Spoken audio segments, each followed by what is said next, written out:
we're going to do is learn another way to solve vectors. This method is called vector components. This is part one because I'm going to split the lesson up into two.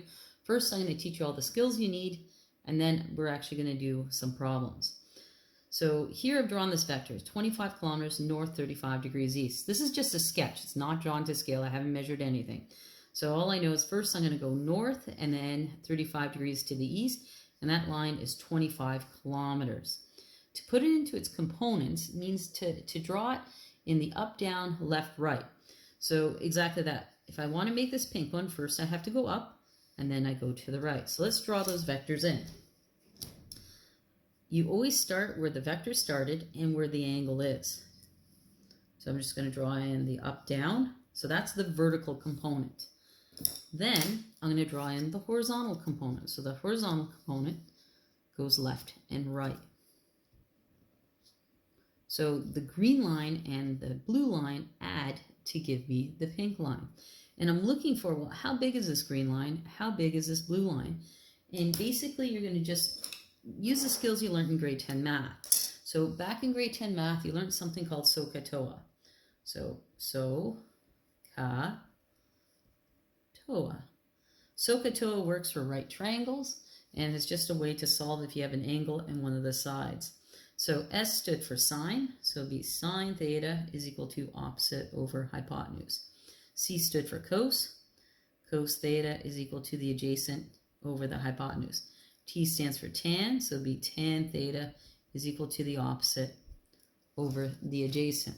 So I'm going to start with the green one. The green one is my adjacent side. I'm just going to write these in. The hypotenuse is always the longest, adjacent's beside the angle, and the opposite is the one that's across the angle.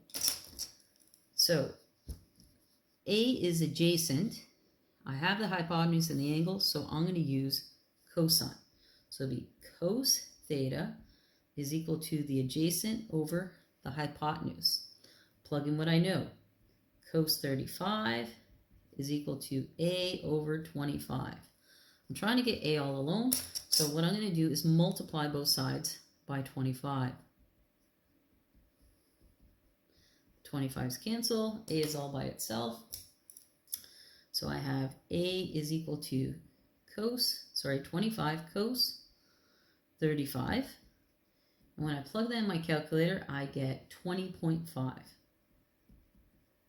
kilometers. And that was the vertical direction. I need to indicate the direction. I can just simply draw a little arrow pointing upward. Now what I want to do is solve for the blue line, okay, or the horizontal component. Well, this is the opposite, and I have the hypotenuse. So opposite hypotenuse is sine. So it's going to be sine theta is equal to opposite over hypotenuse. Plug it in. So it'll be sine 35 is equal to the opposite over 25. Trying to get the O by itself. So I'm going to multiply both sides by 25 again. The 25's cancel. I have O is equal to 25 sine 35. And when I put that into my calculator, I end up with 14.3 kilometers. And that is to the right. So that's the way you learn to do this back in grade 10. I always want you to pick the sine and the cos. We're going to save tan for something else. There's a shortcut way of doing this. You don't have to go through all these steps of rearranging. What you'll notice that it's always going to be the hypotenuse cos the angle, hypotenuse cos the angle, or the hypotenuse sine the angle. And the next two examples, I'm going to do it that way, the shortcut way. But if you like to write out all the steps, you can do it just like the way you learned in grade 10. All right, here's my second example with vector components. First thing I need to do is sketch the vector. So when I look at this one, I'm going first to the north and then the west, and the angle is actually 45. So pick your starting point or little crosshairs, which indicates north, south, east, west. 45 is basically in the middle, and I know that line is 500 meters, and this is 45 degrees is this little angle in here. When I draw in my components, my horizontal and vertical components, I start at my starting point and where my angle is. So I want to draw up and over. If I drew down here and up, I don't know this angle. Actually, I do. I could subtract it from 90. So it would work, but I'd have to calculate that angle. So what I'm suggesting is always draw so that your angle is inside your vectors. So we're going to start with the vertical one. So I'm going to start by just drawing a line up. And then my horizontal one is going to the side. This one here is my adjacent because it's beside my angle. This one across here is the opposite, and this is the hypotenuse. To solve for this green one, well, it's adjacent to hypotenuse. I know that is cos. And the shortcut is always going to be just to use the hypotenuse, cos the angle. So I'm going to write that down. So the hypotenuse is 500, to be in the wrong color, is 500 cos 45 degrees. And when I put that into my calculator, I end up with 353 meters in the up direction. That is significantly less work than writing all the steps out like you learned in grade 10. So you can always use the shortcut. Now let's do the other one. So the other one is the opposite, it's a cross. So this is going to use sine. So to solve for this one, it's simply going to be the hypotenuse, which is 500, sine 45. And when I plug that into my calculator, I actually end up with the exact same answer. So 353 meters. The only difference is it's moving to the right. And that's my component. So this is my vertical component and my horizontal component. All right, we're going to try a third example of just splitting this vector up into its components. So this vector is 17 meters per second west, which means I'm going this way, and then down 27 degrees to the south. So let's draw it in. So first I need a starting point. I'm going to start a little bit higher because I know I'm going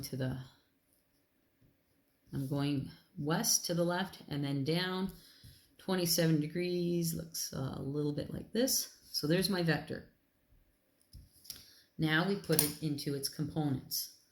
So I know this little angle in here is 27. This is 17. So I'm going to draw, in this case, the horizontal one first, because you always start where your starting point is or your crosshairs, and you want to keep that angle contained. Then to get to the tip of this arrow, I'm just going to draw straight down, and that's my vertical one. This is just sketching, not drawing anything to scale. Let's solve now.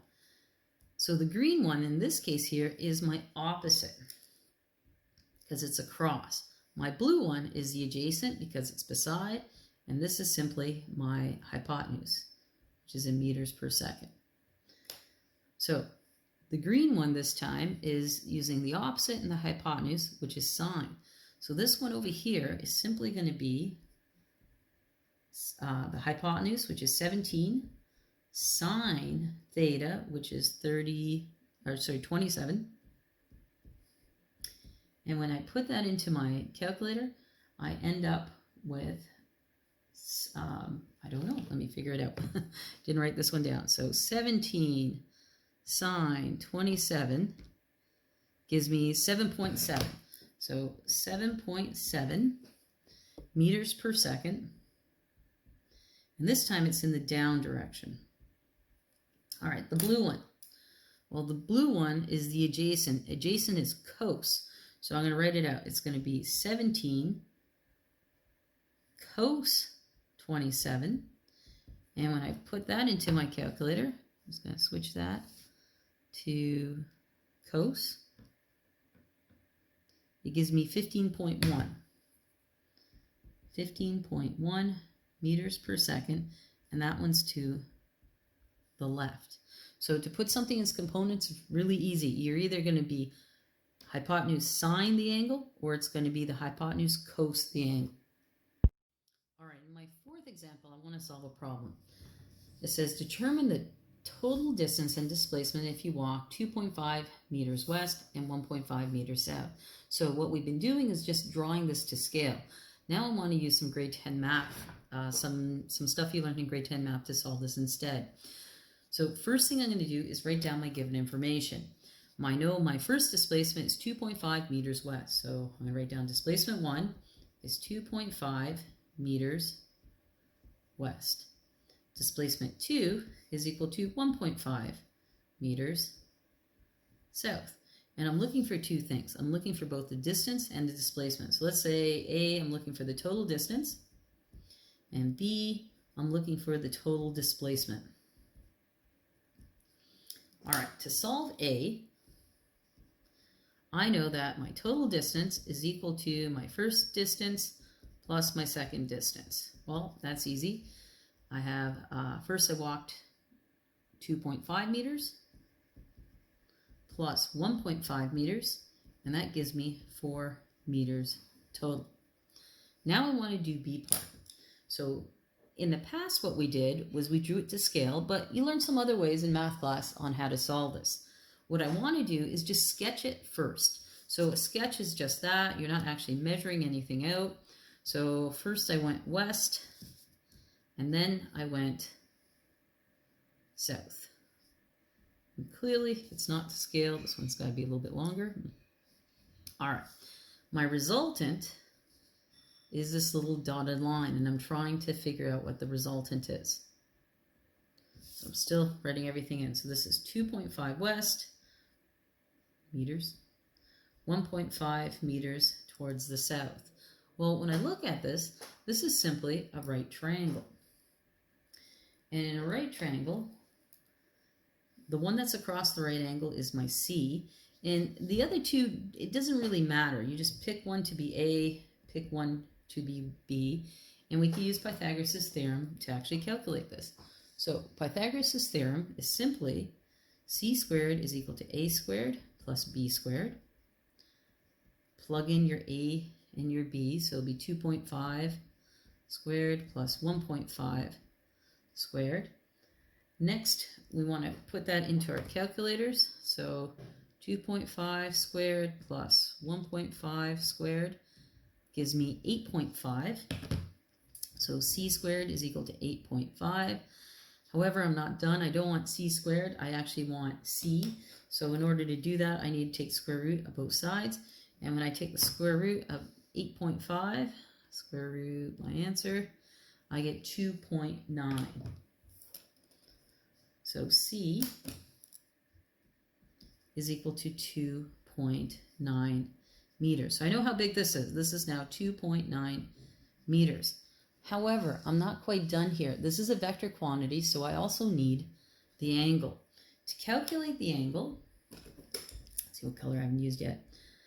The angle is always where I started. So I started here, I went west then south. So that's where I want my angle. That's the one I'm interested in. Now, I always want to use tan. So there's a little bit of consistency here. When you're trying to figure out vector components, always use the sine and the cos. When you try to figure out the angle, I want you to use tan. That way, it's just easier to keep things straight in your head. So components, sine, cos, angle, tan. Well, let's do exactly that. So I know tan theta is equal to the opposite over the adjacent. So I have tan theta is equal to the opposite, which in this case here, this one is the opposite. So that's 1.5. And the adjacent is beside. It just happens to be called A already. Is 2.5. When I plug that into my calculator, so I actually just do this. I'll show you. So you have to hit inverse tan to get the angle by itself. And in this case here, it was 1.5 divided by 2.5, close the bracket, and I get 30.9, so 31 degrees. So my angle is 31 degrees. So now as a final step, I can actually just write this out. So my displacement was equal to 2.9 meters. And let's look at the way I did the direction. So first I went west, so be west, and then I went down 31 degrees towards the south. And I'm done.